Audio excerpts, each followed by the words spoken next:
Social media is vast in terms of earning money. There's so many different ways to do it. I'm welcoming back a good friend of mine, Benjy Leslie, and owner of Connect Management. A lot of people, my business was born off the back of social, are able to generate large amounts of money by posting and creating a brand for themselves online. You need to be able to give a brand that opportunity to tap into your audience. It's about finding a niche, understanding what a brand may want. Somebody that's authentic, somebody that creates good quality, high quality content. It's not overnight. There's so many content creators fighting for the same brands. Why should they work with you? What does your content bring that's different to another creator? I think last time I saw you on TikTok, I was about 40. Yeah, and now I'm sitting at 123,000. If anyone wants to know who actually inspired me really to go at this hard, it was in fact yourself. What's the benefits of working with a management company like yourself? We deal with everything. We note down what the brand wants and we go back to the influencer. They turned around to us and said, I don't understand why you're taking such a small cut. I'd rather have a bigger budget to play with for the influencers,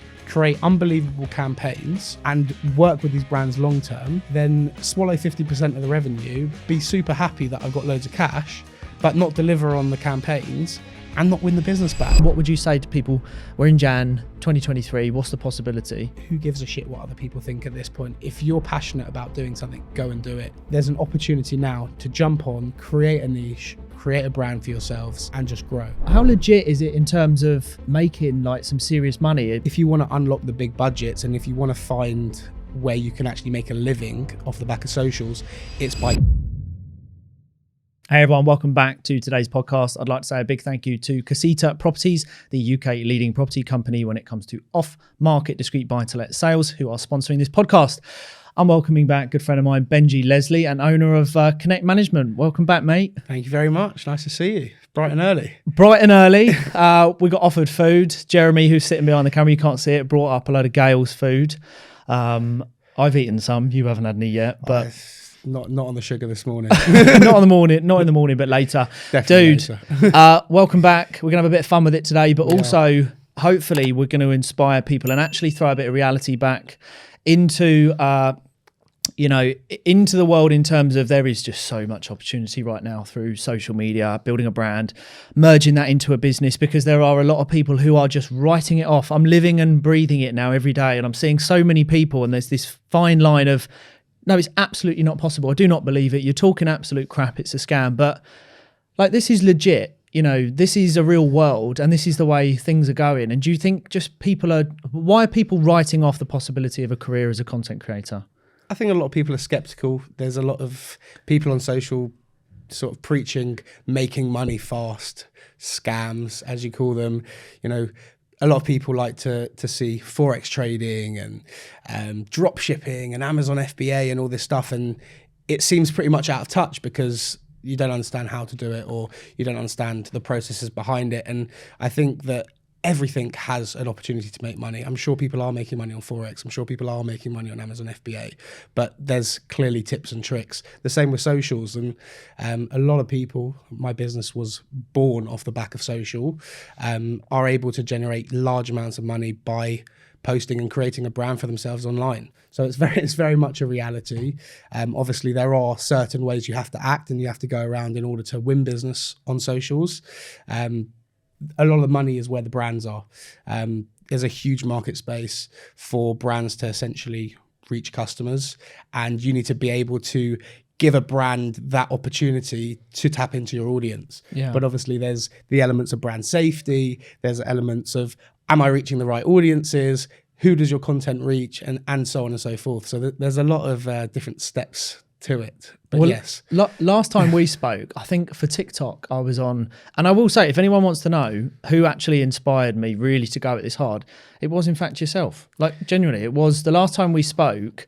I came away, and especially what your dad said as well when I interviewed your dad, Simon, was when he was like, it's all about speed. Like, you can do everything quick. You can really go at business hard. And then merging, sort of having the business mindset, but knowing the possibility, and then speaking with yourself and sort of meeting up and really having this new door opened where, oh my God, okay, if I do apply myself. And I think last time I saw you on TikTok, I feel like maybe I was on 45,000, I think. Well, I think when we saw you in the studio, it was less. I was like... In the studio, it was less. When we spoke on Zoom, it was about 40. 000. Yeah, and now I'm sitting at 123,000. It's... There we go, mate. And it's gone crazy. So I've really seen the world open, but I think you've got to be willing to step into an area of like uncomfort. That's what I found is, doing the street interviews. Do you find sort of obviously working with creators, it's like if you put yourself out there, like this is for the taking, you can do it. 100%. And the people that work the hardest are obviously the people that are going to succeed the most. It all comes down to work ethics and how you're basically projecting yourself on socials. You come across as the person you are. So if you post once a week, then you're not engaging with your audience frequently, and they're not coming and they're coming back and seeing your content. So you really need to push towards basically consistency every single day, making sure that people know that if they're down at home 10 o'clock at night, they don't know what to do, they've got somewhere, a safe space that they can go and watch your content. And that's how you build an audience. Yeah. And I said a little while ago about being authentic and transparent is going to take over this whole make money quick situation and, portraying this perfect life. I really feel that if people build an audience around high engagement and transparency, that you'll keep them long term and it will benefit you. Yeah. What have you seen in terms of the difference from people that go for the sort of like the pop overnight and just trying to, it's like the funny cat video. Everyone loves a funny cat video. Everyone will hit like, but you're not going to leave a comment or subscribe. Yeah. Have you noticed that there are some people that sort of have that shortfall of wanting it overnight to long term? There's hundreds of thousands of creators on these platforms, whether it be TikTok, YouTube Shorts, Instagram Reels. There's very few that are able to successfully monetize themselves, and that comes down to the type of content that they're making, but also understanding what a brand wants.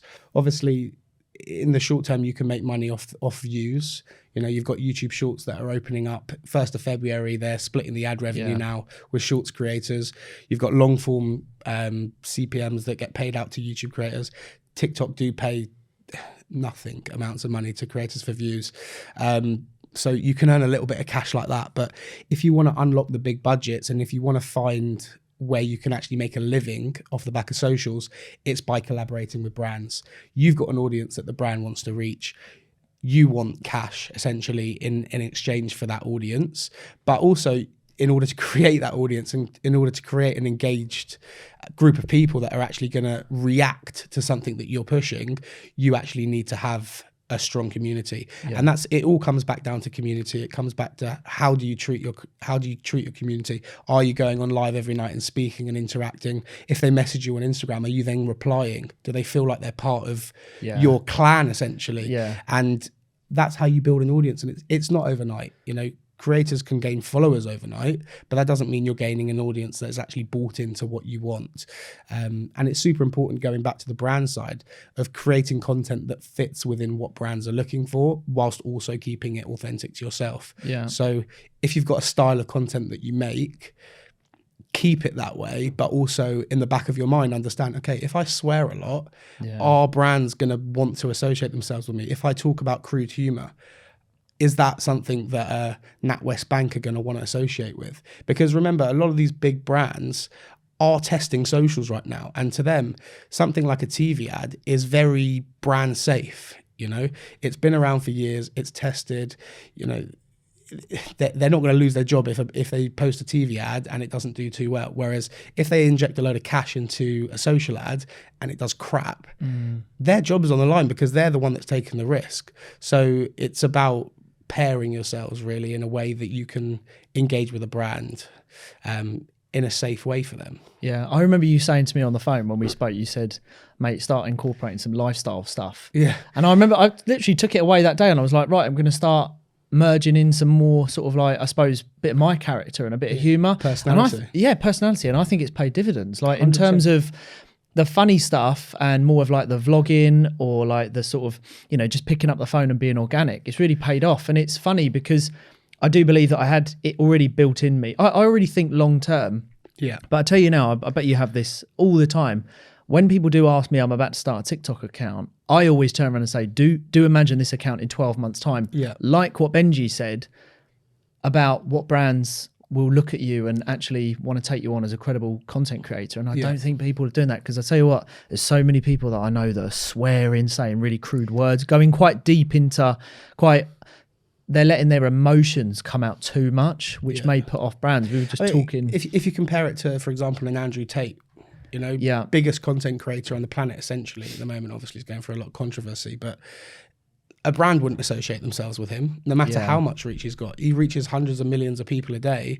No brand would go anywhere near him because it's not suitable. And that should play dividends in the sense that, if I'm going online and I'm talking about something inappropriate, understand that the only brands that are going to work with me are probably like a vape brand or an alcohol brand. Cryptos. Do you know what I mean? So, something like that. So it's about finding a niche. It's about understanding what a brand may want. And what a brand wants is somebody that's authentic, somebody that creates good quality, high quality content. And that's why I always talk about, as a creator, if you can invest in a camera crew, an editor, a sound person, a script writer, at that point, and someone who's coming on the podcast later on will share very deeply about how he uses those things to level up his content. And by creating that, you're able to offer a brand a high quality piece of content that's also brand safe. It makes sense for them to integrate into your audience. So it's about quality over quantity as well in that respect. And the information you're sharing, I want to pass this on to whoever's watching. If you want to know how to grow, you need to rewatch and listen to what you've just said. And there are a lot of people that will go in, but they won't necessarily really take it too seriously. I would second the fact that like high quality video, audio, good content, and being consistent. I really want to touch on, we just said off camera there. Now, some of the numbers. Now, I've put out a few videos where I've talked about numbers and, in all different industries, really, the ones that I've had experience in and stuff like that. And people are so quick to go, not possible. That is an absolute scam. He's talking absolute crap. Legitimately, to everyone watching who wants to make 2023 a good year, build a little side business, a side interest, or just bring in some extra cash, potentially give their families a better life, making more money. Yeah. People want to be a content creator more than they do a footballer now. Like how legit is it in terms of making like some serious money? Because I'm just going to throw numbers out, like from $5,000 a month to anywhere who's earning maybe, I don't know, throwing out $100,000 a month. Like, are they out there? Because I've said it many a time, but I think people need to hear it. I think your range is possible all the way up and past what you've said. There's no limit on the cash that you can earn if you keep growing and consistently posting. I think that there's lots of different ways that you can utilize social media. It doesn't just have to be as a content creator. Brands, for example, my agency works very closely with about 500 different brands. And it's not just about, okay, can we pay you with an influencer? It's about what is the brand strategy as well? And how can they utilize, for example, TikTok to sell products? I know people that are taking links on TikTok Shop, creating a TikTok account with 0 followers, making a really funny and engaging piece of content, linking the product, selling out 10,000 units of it and making a commission and earning tens of thousands of pounds. That's without any sort of social presence, without being a creator and influencer. That's just finding a product, coming up with something creative around it and posting it. I don't know if you've seen on TikTok Shop, like the earwax remover thing with a camera on the end that's connected to your phone, or like the blackhead sucker on your nose. I've bought those. Yeah. Simple products, right? And whenever I see those ads, I don't know why, but there's just something in me that I'm just like, shit, that's cool. I'm going to buy that. And it's like £7.99. You're like, oh, go on, why not? I'll buy it, click, quick Apple Pay. Yeah. But like, there's hundreds and hundreds of these products out there that if you didn't want to put your face on camera, you can so easily order one for £7, make 20 different TikTok accounts, make 20 different pieces of content around that, post it, link it. And even if you sell 500, you're still making money, and it's cost you £7.99 in a bit of time. Yeah. You can do it on an iPhone. You can use CapCut, Video Leap, any of these mobile editing apps. They're free, right? You get a month free. Edit the content in there. It's social media is at the moment vast in terms of earning money. There's so many different ways to do it. And I think if someone's watching and thinking, oh, I don't really want to put my face on camera, I don't really want my friends to see, me going out in the streets and doing this, that, and the other, then that's also a good option if you want to earn some money and sell products. Basically, it's basically Amazon dropshipping on TikTok. Yeah, you using social leverage. Yeah. What would you say to people who just write it off entirely? And people they're gonna be like, this guy keeps mentioning baby boomers, but I the reason I use baby boomers is because it just sort of, you know, we're talking about a certain sort of age range of people that were born, let's just say from the 50s onwards, you know, but there are parents that are very up to date, you know, that understand it, but there's a lot that don't. I think it's a bit of a misconception, really, that the older generation don't really understand TikTok or Instagram or whatever, because in our agency, we've got 130 creators, right? Of those 130 creators, we have some creators that focus on fashion and beauty, some that focus on comedy. We also have parent content and family content, and we have 10 to 15 family accounts, which attract a 30 plus audience, right? We work with Pampers, Ella's Kitchen baby food. We work with all of these brands, which they're not looking to advertise to an 18-year-old. Yeah. They're just utilizing social in the right way, working with creators that are relevant to them and are able to drive results. So I do think that the misconception of social is some sort of Wild West. It's not, there's no ability to earn cash, this, that, and the other. That's not true. And anybody that's, I'd say, under 25 will not agree with that statement. Yeah. Like, they won't. There's also a large number of people over 25 that are also on socials and use socials every day. So I think that it's the case with everything. You know, you have some people that say TV's dead. Some people watch TV every night. It's, yeah. There's always going to be people that do both, right? But the reality is you can earn big money on socials. Yeah. And that's a fact. So I think very much that statement of you don't know what you don't know, because I had this conversation with Louise Boyce, whose mum has still got it. And one thing that she said is, you know, she just started documenting a bit of a journey, you know, as a mother at home with children, and started to create funny videos. Yeah. And I think a big part of this for people not wanting to... It all goes back to authenticity, though. Yeah. She's and just making authentic content. I think it's about confidence as well, because there's so many people that I think deep down, if they had the chance and they really stepped into this world of, you know, sharing information or comedy or drama or whatever it is that they enjoy, I think actually once you've sort of tasted it a little bit, you're like, oh, actually, this is quite cool. Yeah. And like you say, if you take on a videographer and you take that sort of stress off your hands, or you start bringing on a team, it becomes more enjoyable. And then people were like, now I double down because I'm really enjoying it.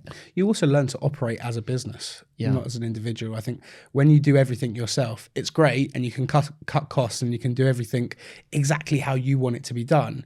But you're acting as an individual. And I think, especially if you're trying to monetize, when going to brands and saying, right, we can do this for you, but we need to fit in with a schedule. My videographer works on this day. My editor can get this done by... You suddenly give yourself so much more credibility off the back of hiring somebody to work for you. It's like, this is my team. I have a team behind me. I have a manager that deals with this. As a creator, negotiating your own contracts, it's possible, but no one's going to take you seriously. Yeah. Because wouldn't you take advantage of somebody that didn't have a manager if you were... Do you get what I'm saying? It's like, 100%. In a market stall, you know, if you're negotiating with someone, you're going to get the cheapest price possible. Yeah. And if you're thinking, okay, well, this person doesn't understand business, which factually I will say is not true. Most of the creators that we work with are very on it in terms of business, but there's this misconception from a brand side that it's like, cool, if I'm negotiating with the talent themselves, chances are they're very creative and they don't really understand their value, and they're going to say, like, cool, I'll make a video for 500 quid, right? But if a manager suddenly steps in and goes, no, this is the price, who are they to argue? Yeah. Right? So it's about creating credibility, building a good team around you, and working towards goals. Working towards some set goals of what you want to do, understanding who you want to work with. Don't just, as a creator, go, cool, I want to work with every brand. Yeah. Why? You know, when we're building out pitches to brands, we're very much saying, this is why you should be working with this one. They use your product every single day, and that gives the credibility. Yeah, I think credibility is massive. And also, the bigger you become and the more credibility you build, it creates a price tag. That's what I've learned. I mean, I remember actually talking to you once on Zoom, and we were talking about all this, and I've really come to understand that the bigger you become in terms of the page and the credibility and the more diversified content, and if you keep it very authentic, you don't realize, but you are creating quite a healthy price tag for going forward. Like, I think it's exciting. The other thing, this comes up quite a lot, what would be your 2 pence worth on this is, I do find it funny. People ask cutting corner questions like, okay, how much money could I earn if I start now then? They want to know. They don't want to sort of put the work in and figure it out along the way. One of the questions I get a lot, and I'd like to hear your take on it, is how quick can I grow if I post 3 times a day? But what do you reckon the timeline is? Because that's an impossible question, because you could post one piece of content and suddenly blow up. Yeah. You could post 5 times a day for 2 months and get 0 traction, and suddenly one video does well and you build an audience. It's a case of you need to be all in.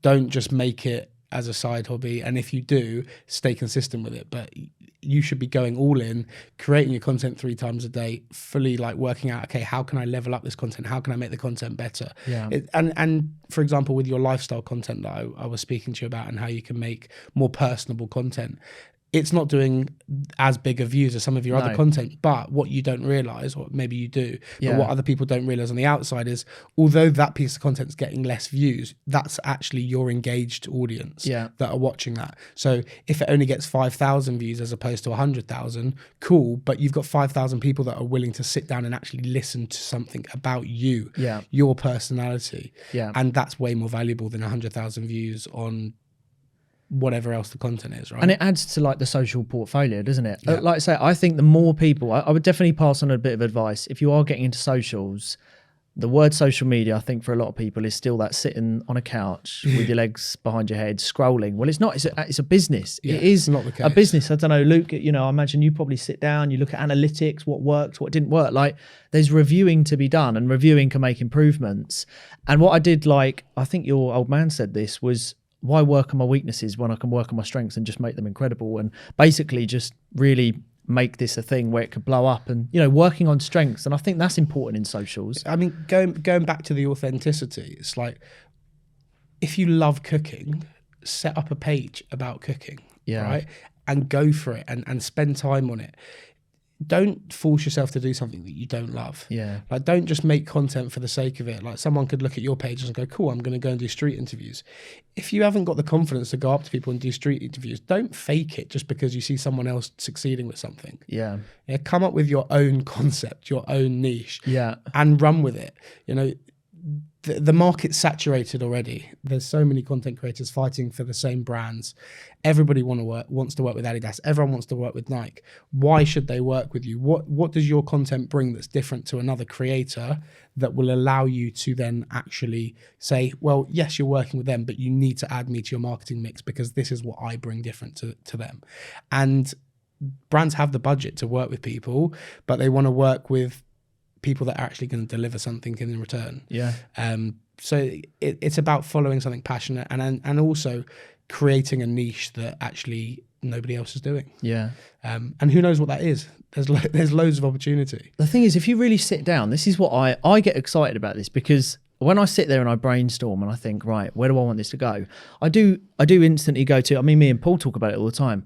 I think, right, whiteboard, let's map this out. What do I need to learn? Who do I need to research? What worked, what didn't work? Like, there's constantly improvements, and there's so much that goes on behind the scenes to making this work. Like Luke, people just see the videos. They don't see the work, the planning and stuff like this. And what do you think people should be taking note of going into the new year? Because I've started to watch a lot more Alex Hormozi stuff, and just take a little bit more notice of what Gary Vee's saying in terms of still the massive opportunity, and TikTok going to what they call mainstream media. Because I've seen TikTok now in actual, I never watched telly. I think I went around my parents, and they got, I think Agatha Christie had a break, and TikTok came up.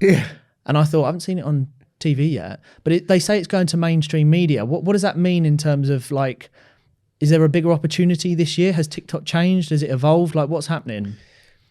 I think the last 2 years have been where social media has broken into sort of mainstream, in the sense of marketers, if we're talking from a brand side, marketers are starting to include social media in their marketing mix. So it's something that's now considered a legitimate place to advertise, right?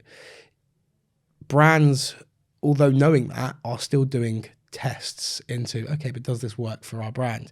Now they're realizing, yes, actually there is a way to really authentically connect with especially a Gen Z audience.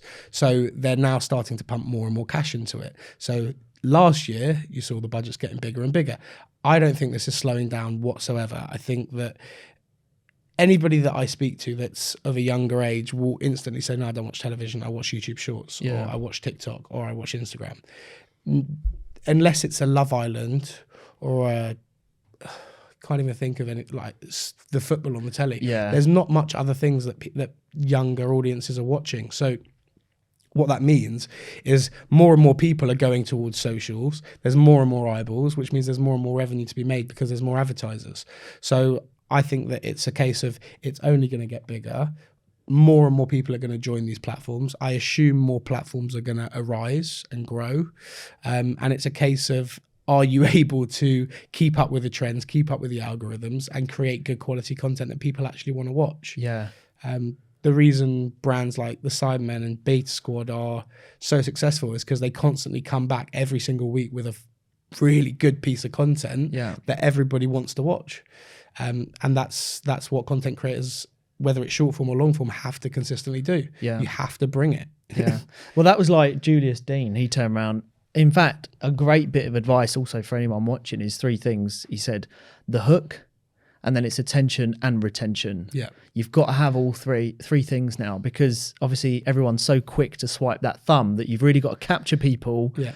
First second of the video. Yeah. And then also throughout the video, you've got to find a way to keep their attention, whether that's different things that are happening, whether that's changes of music, whether that's changing of the lighting. Like, you've got to keep people engaged. You've got to keep them wanting to watch the next bit. And when I see videos do really well, usually the reason is because you get hooked at the start, and then the way the video goes, you can't help but not watch to the end because they've got you from the start. You want to see what happens to that cat that's hanging off the side of a building, so you watch it to the end. Do you get what I'm saying? Oh, mate. 100%. And it's a case of, if you can create that in a skit, in a piece of food content where you flash the food at the start, but then you have to show the process of how it's made. You know, you're hooked throughout, and that's the key, really. Start, middle, and end. And also, I think one thing that I pay real attention now is to all of my content is, am I inviting the audience to engage and share? So anytime I put out a bit of content now, I think to myself,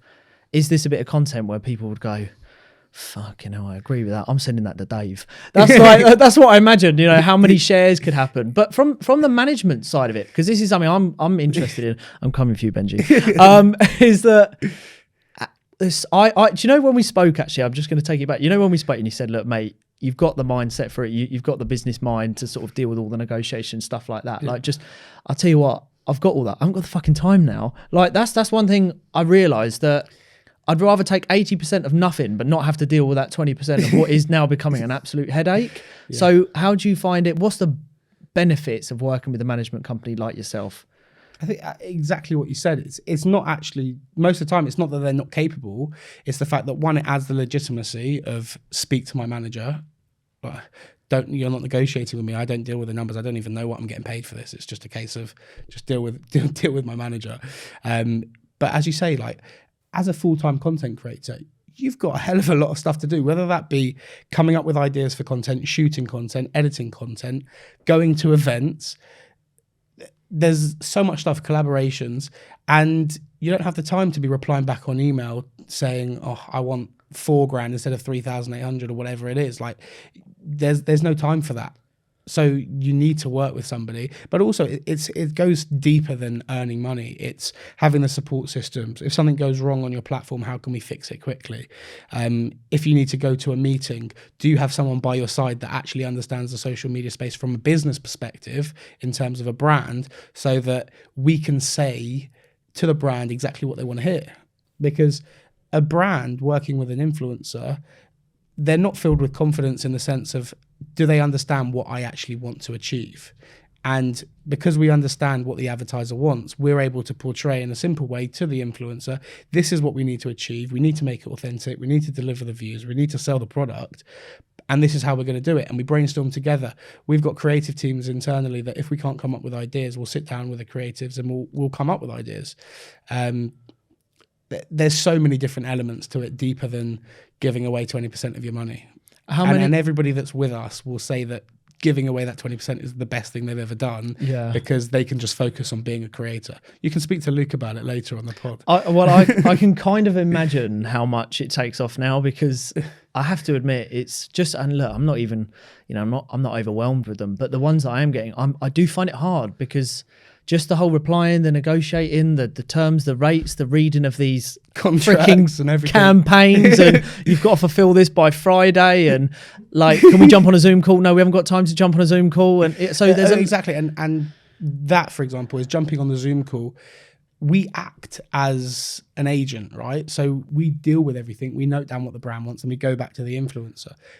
That talent doesn't then need to, they can, and someone like Luke, for example, who builds his relationships very strongly and he's very good at it, will come on a lot of the Zoom calls and build relationships with the clients because he wants to build out a long-term relationship with them. Yeah. But a lot of creators will just say, no, I'm filming this YouTube video today, so I need you to hop on the Zoom call. And that's what we do day to day, is briefing calls, understanding the brief, understanding what they want from the creator, and then we break it down and make it easy for them to deliver. So worth it. Oh So my worth God. it. It's so, I can imagine it's so worth it. You know, you can see where people have got millions of followers, you know, they've got a brand behind them or a management company. Yeah. I mean, it's pretty hard to do it without. Yeah, to scale as well, like to take, because it's taking pressure off, isn't it? It's either hire a management company that takes a percentage or you pay someone a wage. But if you're going to do that, you need somebody that has had experience in it prior, because there's a lot of lingo and there's a lot of different terms and contracts and this, that, the other that you have to understand. Otherwise, you're going to sign your life away by accident. Yeah, and I think also like with your company as well, Connect Management, I've got to be honest, even Paul and I have both said, it doesn't seem to be anyone you don't know.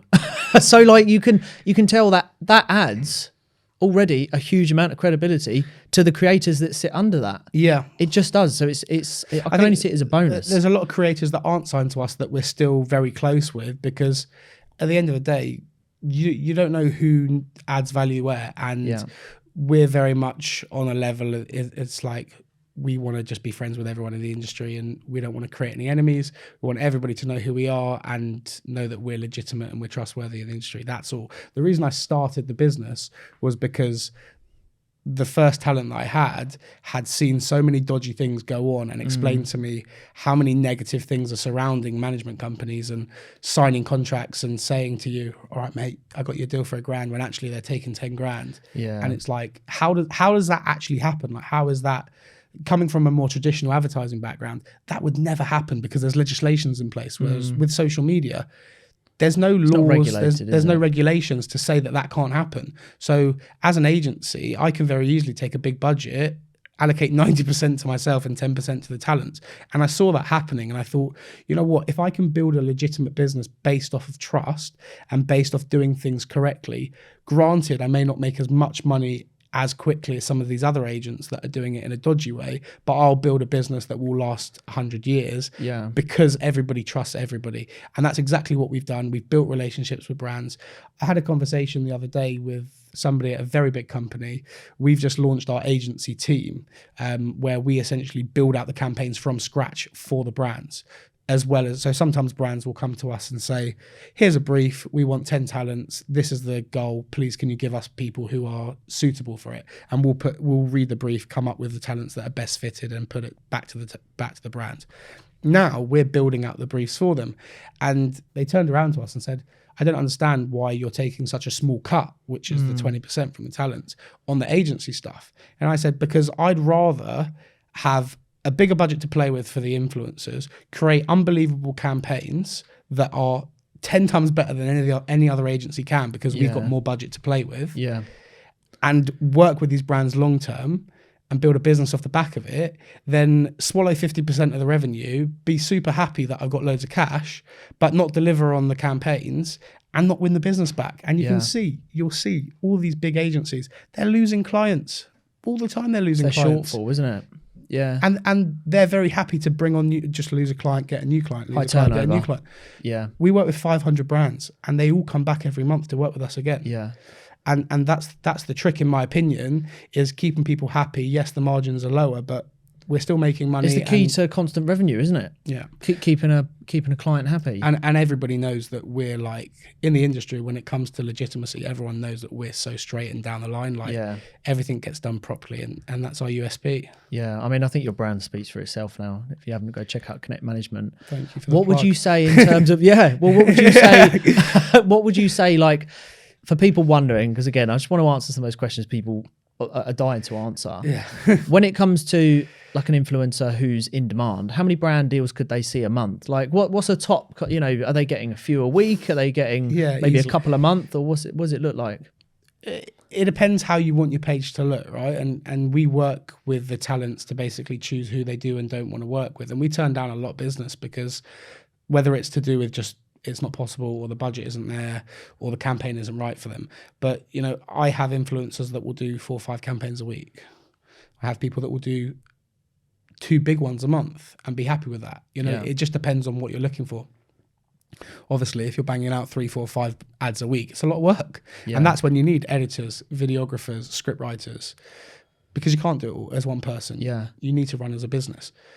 But the bonus is, and what I want to pass on to people, if you're doing 3 or 4 or 5 a week, that is still probably better than being in a full-time employment that maybe you don't enjoy. And that's why I think there's so much possibility for everyone. I mean, definitely revenue-wise. Yeah, revenue-wise, but also actually doing, like you, I know so many sort of parents who are doing things at home look, the pool guy, chippies, builders, the bald builders. Yeah. There's so many that have just taken their industry, thrown a bit of sass and flair, and then boom, they've put in a bit of work and they've managed to do something they now enjoy. Yeah. Benjy, it's a pleasure for having you on for part 2, dude. What just a final tip for anyone watching this, mate, who is like on the cusp of wanting to start a platform and they're like, it's a confidence thing, or is this real?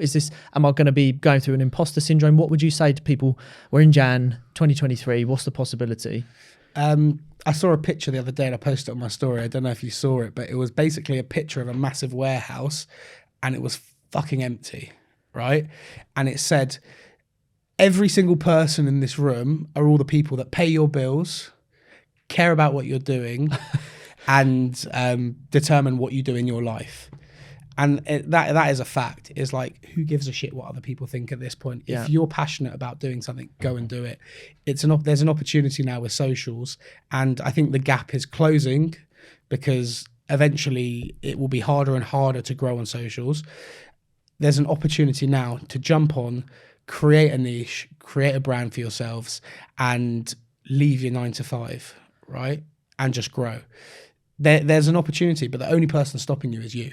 I love that. So and no plan B. And I want to say that again, like you just said. I didn't see it, but I can imagine the image.